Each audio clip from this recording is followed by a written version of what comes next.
오늘의 사회 이슈를 정원희 기자가 종합해드립니다. 오늘의 이슈 포커스 정원입니다. 최근 국회의원들의 특권 포기에 대한 국민적 관심이 높아지고 있는데요. 이러한 가운데 의원의 직무상 발언과 표결에 대해 책임을 묻지 않는 이른바 면책특권의 제한 문제 역시 쟁점으로 부상하고 있습니다. 여야 모두 제도 손질의 필요성에 대해선 공감하는 분위기지만 면책특권이 헌법에 규정된 개헌 사항인 만큼 제도 자체를 폐지하기는 어렵다는 게 전문가들의 분석입니다. 이에 정치권은 사실상 면책특권 폐기보다는 허위 폭로, 명예훼손 등 악용을 방지하는 방향으로 논의를 이어갈 것으로 전망됩니다. 내년도 최저임금 협상이 파행 조짐을 보이고 있습니다. 한국노총과 민주노총은 4일 공동으로 기자회견을 열고 최저임금의 두 자릿수 인상이 받아들여지지 않을 경우 고용노동부 최저임금위원회에 참여하는 근로자위원들의 동반 사퇴 방안도 고려하겠다는 입장을 밝혔습니다. 최저임금 협상 도중 근로자위원이 전원 사퇴하는 것은 사상 초유의 일로 최저임금 막판 협상을 앞두고 양대 노총이 배수진을 친 것으로 파악됩니다.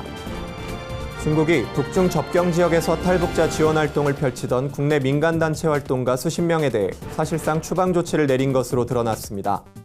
일부 소식통에 따르면 중국 당국은 지난 5월 말 북중 접경 지역 내 한국인 탈북자 지원 활동가들에게 한 달 안에 중국을 떠나라고 통보한 것으로 확인됐습니다.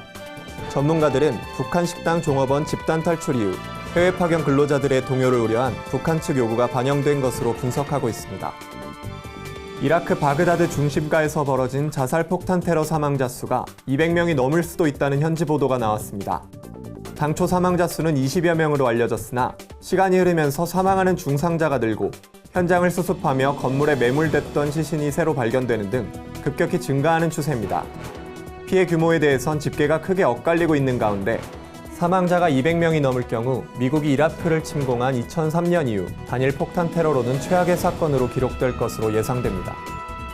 대한체육회가 박태환의 리우올림픽 출전과 관련 스포츠 중재재판소의 처분 결과가 나오는 대로 신속한 조처를 취하겠다고 밝혔습니다.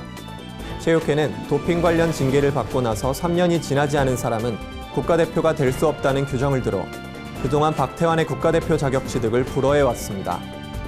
그러나 지난 1일 법원이 체육회의 국가대표 선발 규정에 대해 이중징계라는 판단을 내림에 따라 입장을 바꾼 것으로 보입니다.